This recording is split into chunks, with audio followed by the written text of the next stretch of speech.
Now, the greatest radio shows of all time.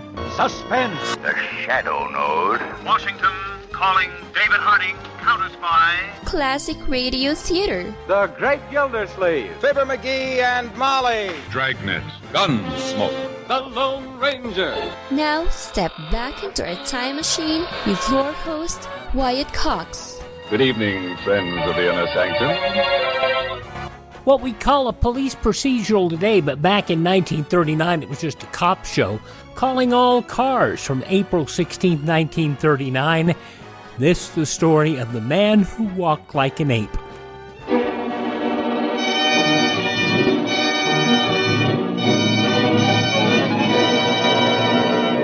Calling All Cars, a copyrighted program created by Rio Grande. Los Angeles Police calling all cars. Attention all cars. Broadcast 280 regarding a man abusing a woman. Assist the officers. That's all. Rosenquist.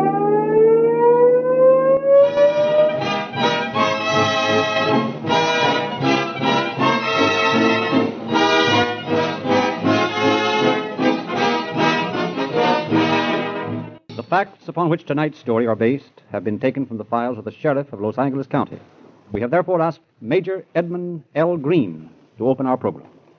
One of the most atrocious and at the same time one of the most difficult cases for peace officers to break occurs when some maladjusted man runs amok and commits a series of outrages such as form the basis of our program tonight.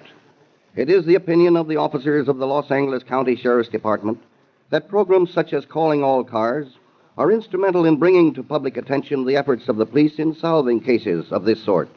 Despite newspaper publicity to the contrary, police officers are unrelenting in their pursuit of this type of criminal.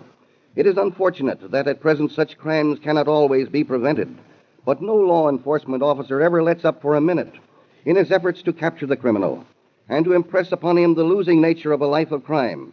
I shall have additional facts for you at the end of the program.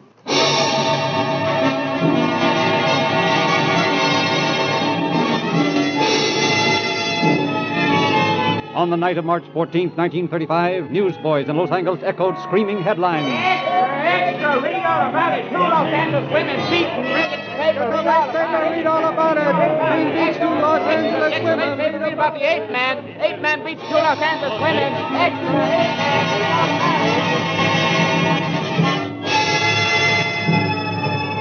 The Ape Man. So was titled a cruel and vicious man who had struck twice on the same night, leaving his victims beaten and bloody. In the office of Captain Wallace of the Homicide Squad the following day, Detective Lieutenant Sanderson, Dulcus, Geesey, and Brown are in conference. What do you think we'd better do, Captain Wallace? Trouble with these cases is lack of motive, except lust. We haven't anything to work on. There isn't much we can do, Sanderson, until you can talk to the two assault victims. We may get word from the emergency hospital any minute to come on up. Yeah, they were both unable to talk last night. Still groggy from being beat up. Filkers, you're sure that you and Brown didn't overlook anything on the first case, Mrs. Brady? Positive. Thad and I weren't the only ones that looked. We had all the neighbors helping us. There were flashlights all over the place, peering into every nook and cranny for blocks around. That's right. There wasn't a single clue. Whoever the assailant was, he was scared off by Mrs. Brady's calls for help. Yeah, you see, the neighbors came running out, and the ape man, as the papers called him, ran away. I have Oliver's report here on fingerprints photographed at Mrs. Evers' house. Oh, you got them back. Do any good? Not much, Geesey. He hasn't a record here, but we're sending the prints to the FBI. If we ever catch this ape man, they're all we need to fix him up, and I don't mean maybe. Are those the fingerprints that were taken on the table leg? Yeah, the one he hit her with. She's in worse shape than the first one, Mrs. Brady. This Mrs. Evers has put up quite a battle. You ought to see that house. Blood spattered all over the walls. She was a tough little lady. I've often wondered what would happen if a woman went accosted as these women were. Instead of putting up a fight, they'd sort of give in for the time being and watch for a good opportunity and sock their assailant in some vital spot. I've thought the same thing. In fact, I told my wife to do just that if she found herself in a spot like that. Of course, it's pretty hard not to fight back when somebody rushes you suddenly. And yet, if a woman could keep her wits about her, I've got a hunch she'd win. Well, anyway, that doesn't solve these two cases. If he's still at large, he's liable to strike again without warning. You boys have to find him, that's all there's to it. Maybe this is the hospital. Captain Wallace speaking. Yeah, they are? Good, I'll send the men right over. Okay for you boys to get over and talk to the victims. I think you and Geesey will be enough, Sanderson. Okay, Skipper. Right away.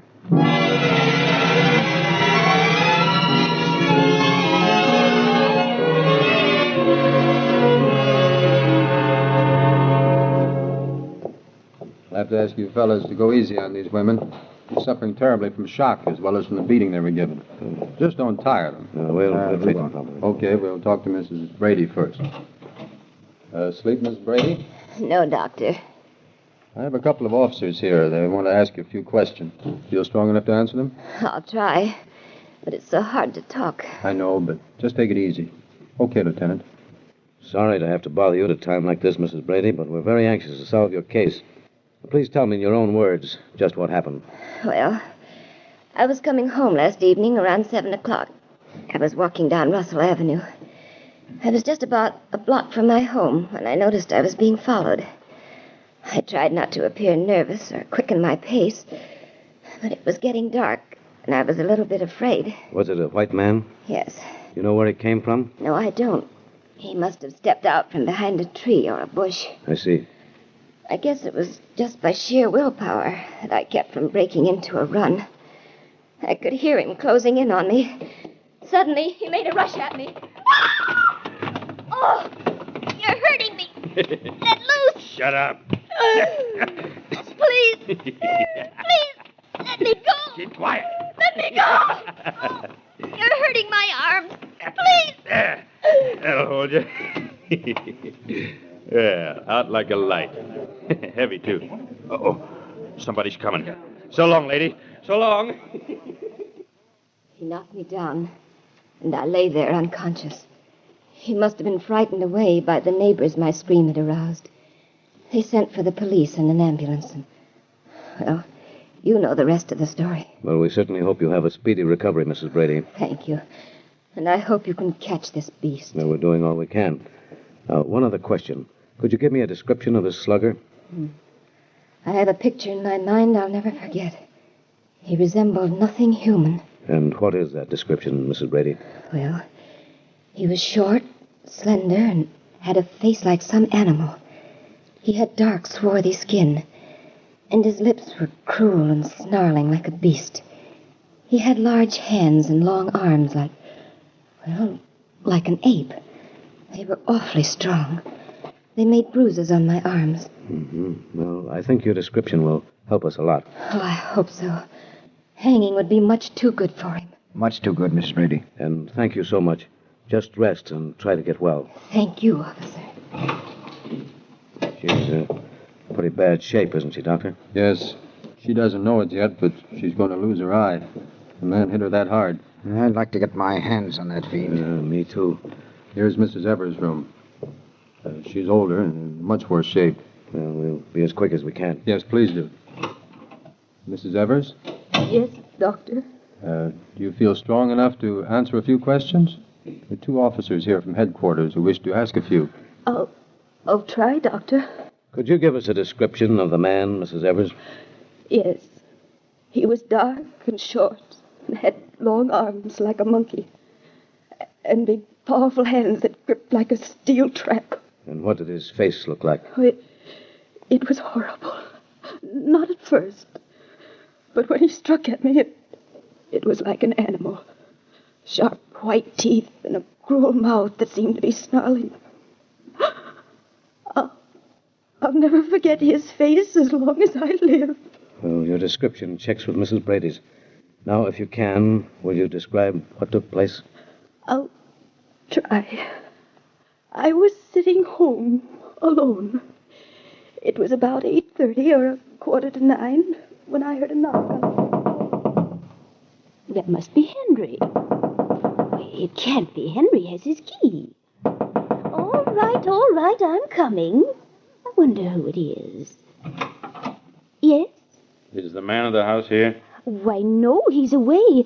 Is there anything I can do for you? Yes, ma'am. If you will, please. I was wondering if you had any work I could do in the yard or the garden. I haven't had anything to eat all day. Oh, you poor man. Come in. I'll fix you something in a jiffy. Gee, thanks, lady. I sure appreciate this. Oh, don't mention it. Just sit down and make yourself comfortable. Maybe you'd like to come out in the kitchen and talk while I work. Don't make no difference, lady. I'll wait in the front room. Whatever you wish. I won't be long. I'll brew up some good coffee, and I think I've got some cake in the bread box. You go ahead and make yourself at home. It'll be ready in just a minute. The coffee's almost done now. I'm sorry I don't have much else to give you besides cake. It sure smells swell. You might as well come on out. You can begin on the cake. You sure must make good coffee if I'm any judge of smells. Oh, I don't know. I make it just like anybody else does, I guess. Now sit down over there at the table. I don't know how to thank you, lady. Don't try to. Here, help yourself to some bread and cake. I found a piece of pie, too. Oh, good. I'll just set the coffee pot here on the table and you drink all you want. You sure are swell to do this for me. I'll go on in the front room and take your time. Yeah, I sure will. It ain't very often that a fella runs into a lady like you. When you're as hungry as me, you begin to think everybody's against you. I'll be glad to make more coffee for you if you want it. No thanks, lady. That was swell. But, Yes? Well, if you could spare a dime, lady, for coffee, Why, of course. My purse is in the bedroom. I'll go get it. Gee, thanks. I think I've got a loose quarter here. You're welcome to that. Yes, here it is. Maybe you can, Oh! Come here. Oh, no. Don't hit me. Oh, you beast. Let me go. Oh, no. No, you don't. Well, for a gal your age, you're sure pretty tough. But that table leg stopped you. Yeah. Well, it knocked out two of her teeth. Yeah. You're coming too, are you? Well, I'll just take the money out of your purse and beat it. Well, so long, lady, and thanks for everything. So I laid there until I was sure he was gone. And then I dragged myself to the front door and out on the street where I was picked up and brought here. It was several hours before she could speak. Her throat muscles were paralyzed by the man's strangling hands. Well, thank you, Mrs. Evers. I'm sure we'll catch this fellow in a few days. And you just rest and try to get back your strength. Thank you, officer. She sure must have put up a terrific battle. She's not any too young, either. She's a mighty game little lady, but no match for this slugger. Well, we'll catch him, all right. The only worry I have is that he may strike again before we can catch him. April 16th, 1939, Calling All Cars on Classic Radio Theater with Wyatt Cox. Hi, this is Kyle Horvath with the White Pine County Tourism and Recreation Board. If you want to get away from the big cities and get back to nature this summer, give us a call at 775-289-3720 or visit us online at elinevada.net. There's so much to do and see I can't mention it in 30 seconds, but check out our website and you'll see what Nevada is really all about. elinevada.net or follow us on Facebook or Instagram. Give us a call at 775-289-3720 or visit us online at elinevada.net. Let's see, if something costs less, but people are happier with it, that sounds like something to look into, and that's Medi-Share. Maybe you've heard switching to Medi-Share to pay for healthcare can save the typical family $500 a month, and that's huge, but it's also true that people are way more satisfied after making the switch, too. The customer satisfaction rate for Medi-Share is double that of the typical health insurance plan. Double. Medi-Share works. It's been around for more than a quarter century, and members have shared more than $3 billion of each other's bills. People love having telehealth and a huge nationwide PPO network. So, yeah, you can save a ton and like it better. Imagine being happy with how you're taking care of your health care. So if you're self-employed or part of the gig economy, or you just want a plan you're happy with, you can call right now and get a price within 2 minutes. A very, very smart use of 2 minutes. Here's the number you need. 833-34-BIBLE. That's 833-34-BIBLE. 833-34-BIBLE. Now on Classic Radio Theater with Wyatt Cox, more of Calling All Cars, April 16th, 1939.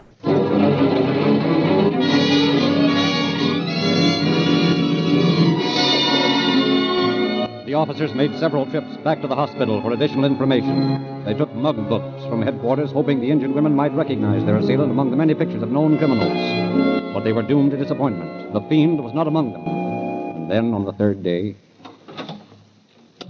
I'd like to see Captain Wallace. Who's calling? Tell him, Mr. Evers, I'm the husband of one of the women that was beaten by the ape man.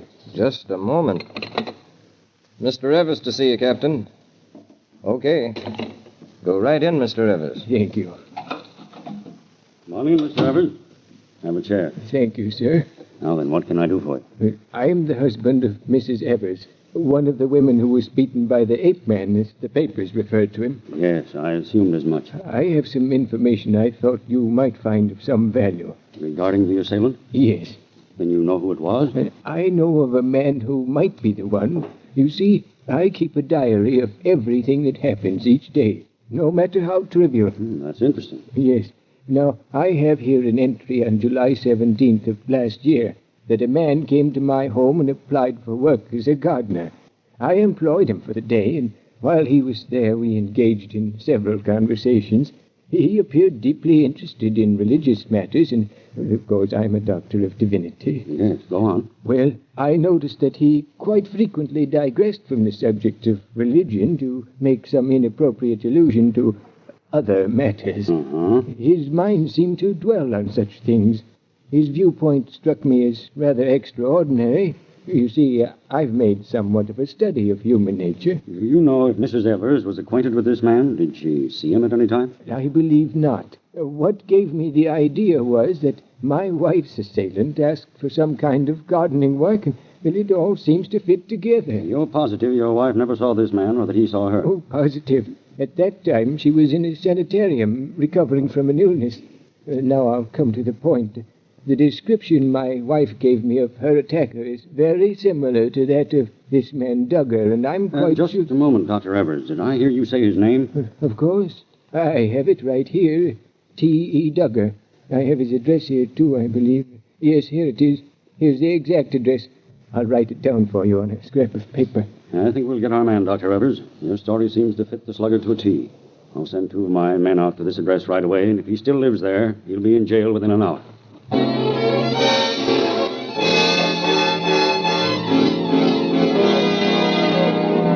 A few minutes later, Detective Lieutenant L.E. Sanderson and Detective Lieutenant Ray E. Giese are at the address Dr. Evers had given Captain Wallace. Well, this is the place. We just say we want to interview Duggar about a traffic accident he witnessed. Yeah, no use rousing suspicion. I hope he's in. So do I. Yes? We'd like to see Mr. T. Duggar. He witnessed a traffic accident, and we'd like to talk to him about it. Is he in? No, he's moved. Oh, any idea where? No, but I heard someone say he was living in a rooming house in the Westlake district. You have the address? No, I don't. Seems to me it's north of Temple Street. By the way, you don't seem to be terribly pleased with his memory. What do you do for a living? He never had any steady job. Personally, I'd call him a tramp gardener. Why? Well, I knew he kept some garden tools in his room. Sort of a shiftless man. Aside from that, he was a pretty decent sort of fellow, wasn't he? Well, to tell the truth, I was glad to get rid of him. He's always chasing some woman. Well, that's interesting. Yeah. One of my tenants complained that he'd made advances to her in the hallway, so I told him to get out. I see. Have you seen him since he left? He calls here occasionally to ask for mail. If you want to leave your names, I'll give him the message next time I see him. Thanks. I expect we'll be able to locate him through other channels. And if he comes back, phone us at Michigan 5211, will you please? And thanks very much for your trouble. That's quite all right. Well, that's that. Well, let's go down and check the registrar of voters. Maybe we can locate this new address.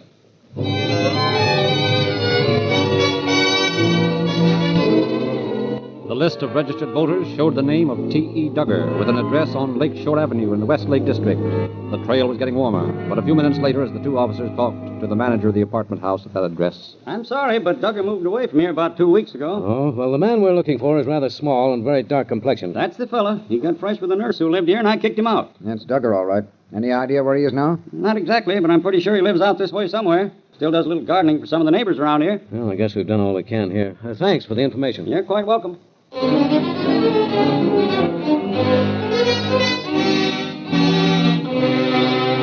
The 2 officers made daily trips to the Westlake District, cruising up and down the various streets, looking, always looking. Every short, dark man was carefully scrutinized, and particular attention was paid to all gardeners. But the ape man had seemingly disappeared. On the night of March 23rd, the officers were staked out in their car, watching and waiting. A ceaseless downpour of rain drenched Los Angeles. Drama was being enacted in another part of the city. Near Echo Park, a woman was sitting at her desk writing letters. Suddenly she stopped, gripped by the terrifying realization that she was not alone. Trembling, she got to her feet and, turning, saw a masked man standing in the doorway. What do you want? I want some money. Come here. Oh, no, please. Oh, so you're going to put up a fight? Well, good. Get away from me, please. No! Put down that phone. No, I won't. I'll just replace this receiver, Oh, so... no! I have no money. I'll write you a check. I'll give you Shut up! Shut up! Shut up!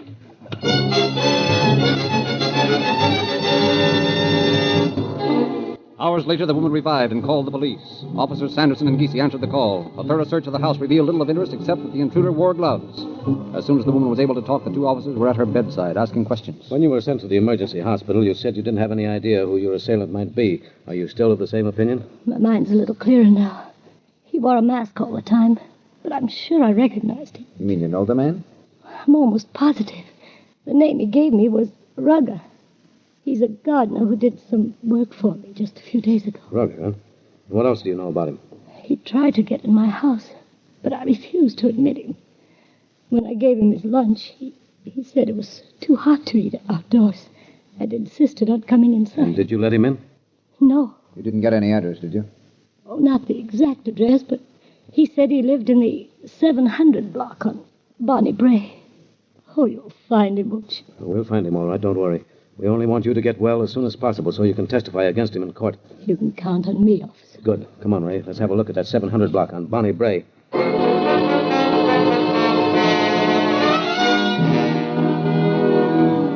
20 minutes later, the two officers are carefully looking over the apartment houses and rooming houses in the 700 block.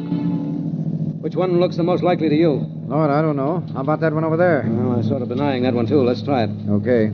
I'll park the car a few doors away. Yeah, I might be keeping a lookout for cops. Here's a good place. We'll park here. Hey, he might put up a fight. Better be ready for some rough stuff. I'll be ready for it. Let's hope he hasn't moved away from here, too. Yeah, here comes somebody. Good afternoon. We're from police headquarters, and we're looking for a man named Duggar or Rugger. Do you have anybody living here by that name? Why, yes, I do. April 16, 1939, calling all cars on Classic Radio Theater. Are you suffering with arthritis or osteoporosis? Do you have diabetes? Did you know that these are just two of the hundreds of diseases that have seen improvement with Dr. Wallach's incredible longevity products? You can't get them at a health food store. The only way to get them is to call us at 800-214-0065. That's 800-214-0065. Do you have heart disease, fibromyalgia, or high blood pressure? Do you have a terrible time losing weight? Dr. Wallach can help. He was a veterinarian and cured diseases in animals. He felt that he could do the same for humans, so he became a physician. Over 50 years of research and helping people like you goes into every bottle of Dr. Wallach's amazing discoveries. Do you want to feel better? Learn how to treat the cause of your problem rather than covering up the symptoms with drugs. Call 800-214-0065. That's 800-214-0065. Are you in bad pain? You know what I mean. Your knees hurt. Your shoulder hurts. Your elbow and back are constantly killing you. And I'm sure you've tried every pain pill or cream available at the drugstore. Am I right? Well, here's something you haven't tried. Pain Magic. Pain Magic is not available at any drugstore. The only place you can get it is by calling the special toll-free number I'm about to give you. And to make things even better, call right now and find out about our buy one, get one free offer. We're so confident it'll work for you that we offer a free bottle with your purchase. No prescription required. Call now to learn how you can get Pain Magic and get rid of your pain. Remember, your results may vary. 800-492-8164. 800-492-8164. 800-492-8164. That's 800-492-8164.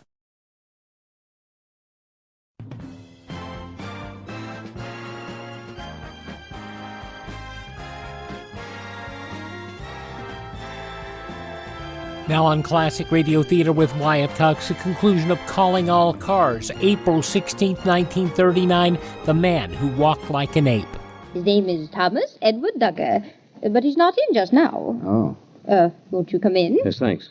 We'd like to ask you a few questions. Why, of course. Come right in. Just come in here in the living room. All right. Now then, won't you sit down? My name is Mrs. Edward. Thanks, Miss Edward. Mrs. Edward, who lives here with you? My daughter does. And, of course, Mr. Duggar. Moved in with us, about 2 weeks ago Monday. That would be the 11th. That checks. Mrs. Brady and Mrs. Evers. Let's see, that was the 14th. Yeah. What's his occupation? He's a gardener. That is, when he can get work to do. I see. He doesn't have much money and tries to economize, maybe? Yes, that's true. He does quite a bit of washing. Seems to be very particular about keeping his clothes clean. We often hear him scrubbing them in the bathroom. Well, that's interesting.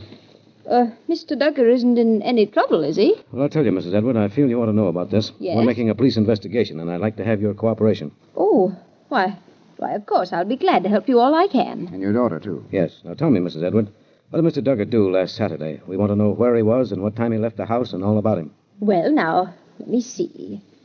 Came home early in the afternoon, as he usually does.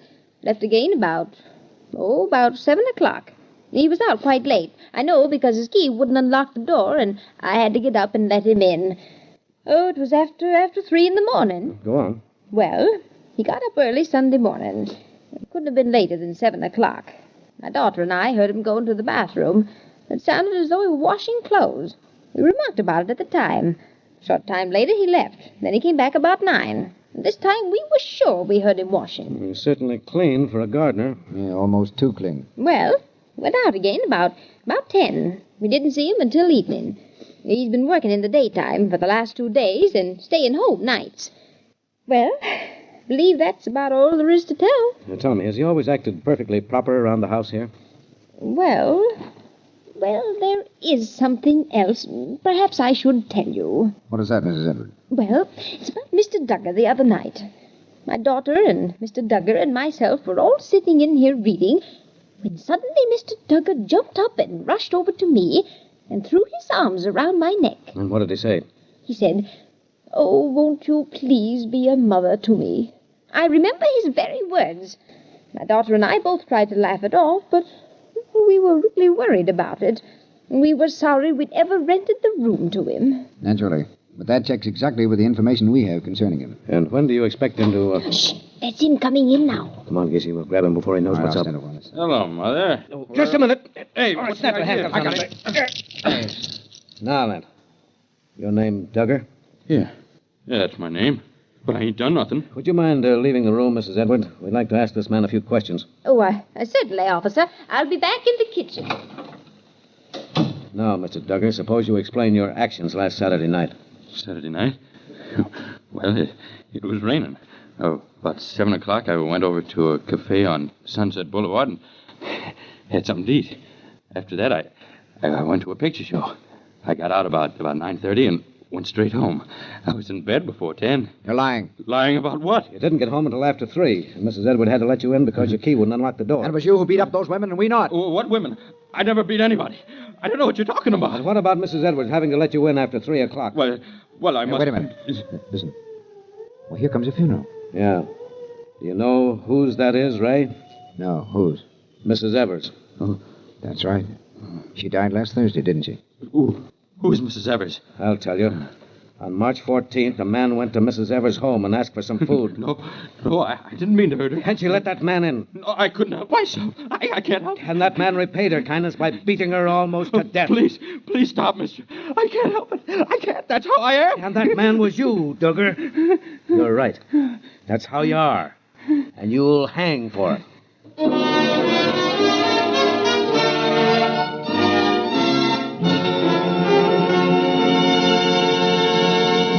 In just a moment, we shall hear the concluding facts regarding our program. If your car is below par, everything seems to go wrong.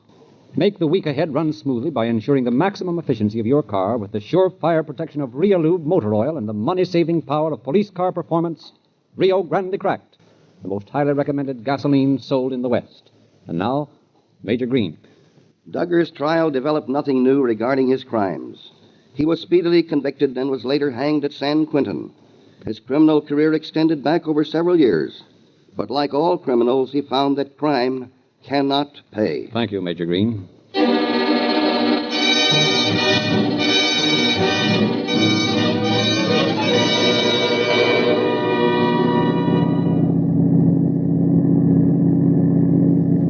Los Angeles Police calling all cars. Attention all cars. A cancellation of broadcast 280 regarding a slugging suspect.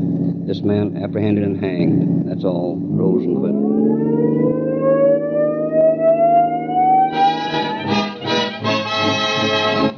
April 16th, 1939, Calling All Cars on Classic Radio Theater with Wyatt Cox. No offense, but are you a little fat when you look in the mirror? How would you like to learn the secrets to lose 3 to 5 pounds a week easily without joining the gym or going through any crazy diets? It's called Body Sculpt by Med Diet. For the last 2 decades, we've been helping people just like you that have pounds they want to shed. We've helped millions of people lose thousands and thousands of pounds over the years. And now it's your turn. Learn the secrets of how to lose weight with one simple phone call. You'll see an amazing difference in a matter of days. Don't believe us? We'll offer you a money-back guarantee. If you're ready to start losing weight right now, call right now to learn more about your risk-free order to Body Sculpt. Call for your risk-free offer. 800-738-5332. 800-738-5332. 800-738-5332. That's 800-738-5332. Now on Classic Radio Theater with Wyatt Cox, time to start a brand new Yours Truly Johnny Dollar story. This one, The Shepherd Matter. This one features Howard McNear in a lead role in the program. This originally broadcast April 16th, 1956. From Hollywood, it's time now for Johnny Dollar. Providence, Rhode Island calling. Mr. Dollar? Yes. One moment, please. Go ahead. Hello? Hello, Mr. Dollar? Yes? This is Dick Porter. I'd like to hire you. Porter? Dick Porter. I'm an insurance broker here. Bert Masterson at United Adjustment Bureau suggested I contact you. Oh, what's the trouble, Mr. Porter? Darned if I know exactly. I just have a client who's taking out all the insurance he can get. I may be wrong, but it looks to me like he's getting ready to die. Oh. Can you help me out? I can try, Mr. Porter.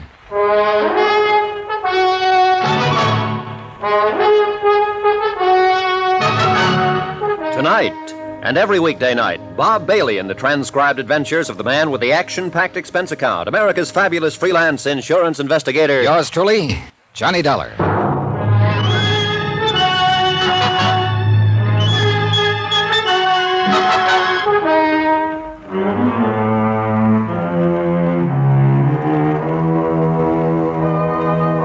Expense account submitted by Special Investigator Johnny Dollar. To Richard Porter, 480 Webster Boulevard, Providence, Rhode Island. The following is an accounting of expenditures during my investigation of the Shepherd matter. Expense account item 1, $15. Airfare and incidentals, Hartford to Providence. I arrived at 2:30 in the afternoon and was in my hotel room by 3:15. At 5 o'clock, I was having a quiet drink with Porter, who turned out to be a 24-year man in the insurance brokerage business and seemed to know what he was about. I've never had anything like this happen to me, and I didn't quite know what to do about it. I'm glad I can get some expert advice from you. Well, I don't know how expert the advice will be, but I'll do what I can for you, Mr. Porter. Want another one of these? No, I'm fine for now, thank you. I'll try to explain this matter as far as I know. 2 days ago, Dr. Shepherd called me up and inquired about rates on straight life insurance. Mm-hmm. He's carried about $20,000 worth of policies, 10 years or better. I have the figures in my office. Mm-hmm. I gave him the prices for coverage, and he said he'd take $80,000, which would bring him up to an even $100,000. Now, Shepherd's a single man. The beneficiary on his other policies is his mother, Claire Shepherd. She lives over in Pawtucket, his only dependent. He wants to name her beneficiary again. I see. Now, where do matters stand with Dr. Shepherd right now? I told him it'd take a few days to draw the policies up. He sent me a check for the first payment and told me to do what had to be done. I don't want to act on his application until I know it's okay. Yeah, sure. Well, what can you tell me about Dr. Shepherd? Very little. He seems to have a good practice here in town and does his share of charity work and so on. As far as I know, he's above question. Would have to be, of course, to practice medicine here. He has an apartment above his offices, owns the building, all of his equipment. Know anything about his friends? No. Now, let me understand this about Dr. Shepherd. He called you. You didn't call him. He wanted to buy the insurance. You didn't try to sell it. That's about it, yes. And that's why I'm worried. Give me 100 people, and I'll show you 99 out of that 100 who will never call up an insurance broker and say, I want to buy some life insurance. Yeah. People have to be sold life insurance. They'll go out and shop around for fire, theft coverage, automobile insurance, health, almost any kind. But straight life insurance, that has to be sold. On the other hand, suppose Shepherd is that 1 in 100. Yeah, it may be a perfectly legitimate situation. Yeah, Shepard may have looked into his mirror one night and said to himself, I gotta have $100,000 worth of insurance or I won't sleep a wink. Oh, yeah, it could have happened that way, Mr. Porter. But I have to think of those 99 people in that 100. Sure, so do I. Well, here's to caution. Cheers. Expense account item 2, $25. Deposit on a rented car, which I used the following day driving from place to place collecting data on Dr. Charles Shepard, M.D. At his bank, I was able to learn that he enjoyed what might be called a lucrative practice, and that, like most people, he spent slightly more than he made. He belonged to a golf club where he was seldom seen. He belonged to a tennis club which he managed to make 3 or 4 times a week. Questioning the pharmacist who had the prescription counter a half block from Dr. Shepard's building and the manager of a cafeteria across the street from same, I was unable to learn who Dr. Shepard's steady companions were or gain any information that would justify his puzzling application for life insurance. Hello?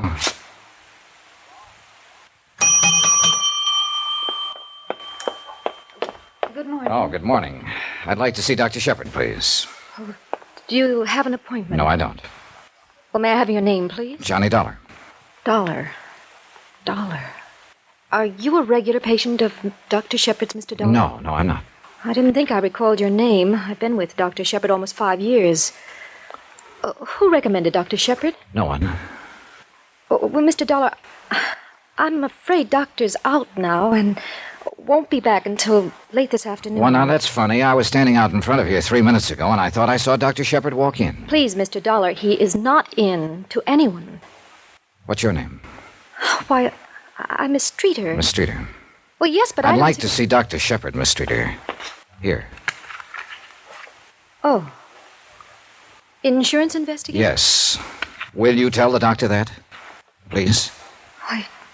Yes, I'm sorry I had to tell your doctor was out. He asked me to say that to everyone who came in. I'm afraid the doctor's been acting strangely all day. I'm very much concerned over him. Excuse me. The tall, pale brunette girl in the crisply starched uniform was certainly concerned about something. She bit her lip, forced on a wan, unprofessional smile, and looked like she wanted to cry just before she disappeared beyond the reception room to seek out Dr. Shepard. I pretended not to notice that part. 1 minute passed, 2 minutes, 3 minutes. No one reappeared. So I pushed the door open and I looked down the corridor leading to the examination rooms and laboratory. I had to notice Dr. Charles Shepard standing at the end of the corridor. Most of his costume was medically correct. White coat, stethoscope in one hand. But in the other hand, he brandished a .32 automatic. And the safety was off. Stay where you are, mister, and get your hands up. What pocket do you keep your credentials in? Left inside. I'll get him. Insurance investigator. For whom? At the moment, for Mr. Porter. Dick? Yeah. Here, I'm sorry, Mr. Dollar. I guess I'm very nervous these days. Oh, well. Mr. Dollar, I'd like to get your address and phone number before you... That's all right, Corinne. Don't you think this might be a good time to go out and get a bite? Well, it's a little early, Doctor. I have some lab tests. Go ahead, Corinne, like a good girl, and lock up, huh? Yes. Goodbye, Mr. Dollar. Yeah, goodbye.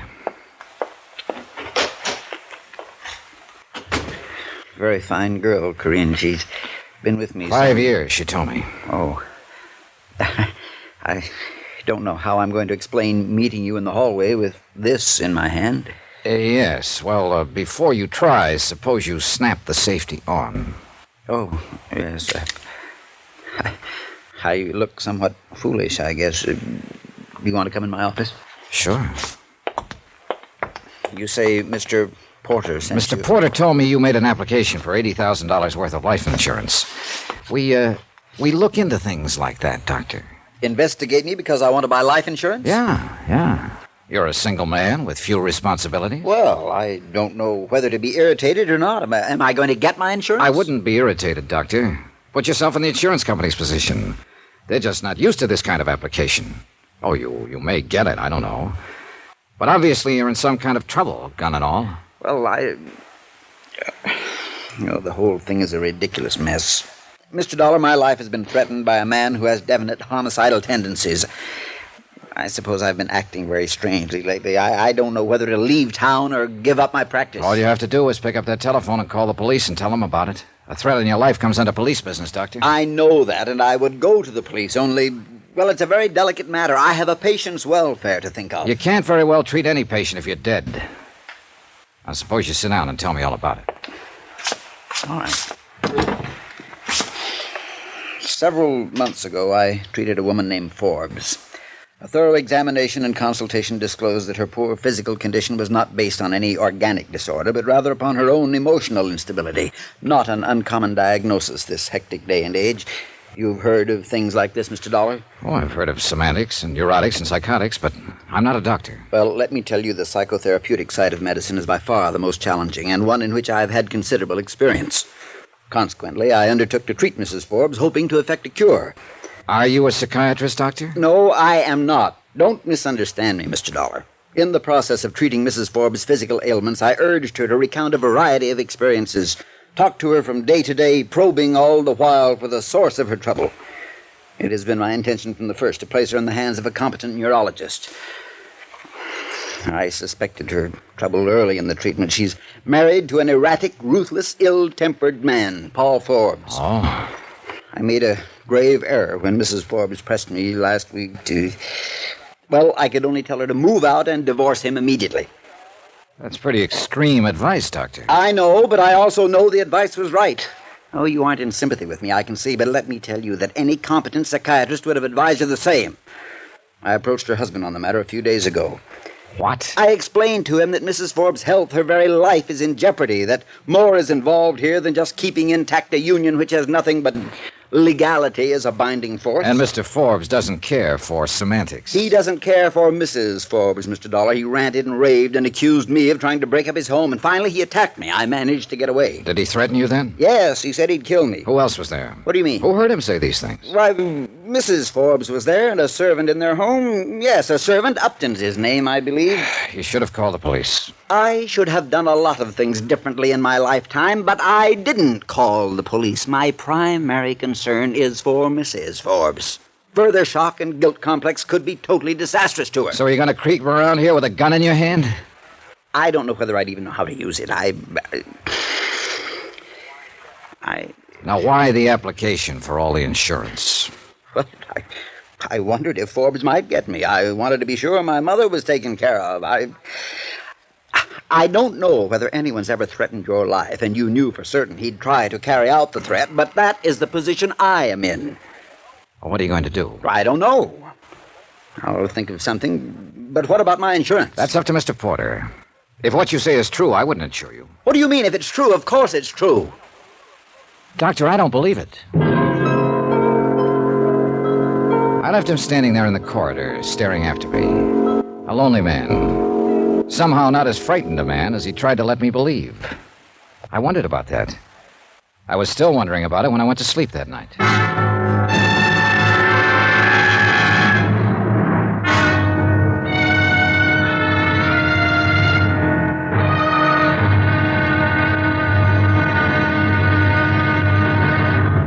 Now, here's our star to tell you about tomorrow's intriguing episode of this week's story. Tomorrow, the Shepherd matter becomes a matter even the police can't handle.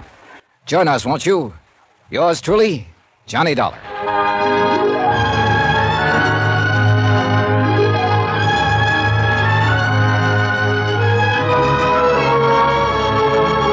Yours truly, Johnny Dollar, starring Bob Bailey, is transcribed in Hollywood. Written by John Dawson, it is produced and directed by Jack Johnstone. Be sure to join us tomorrow night, same time and station, for the next exciting episode of Yours truly, Johnny Dollar. Roy Rowan speaking.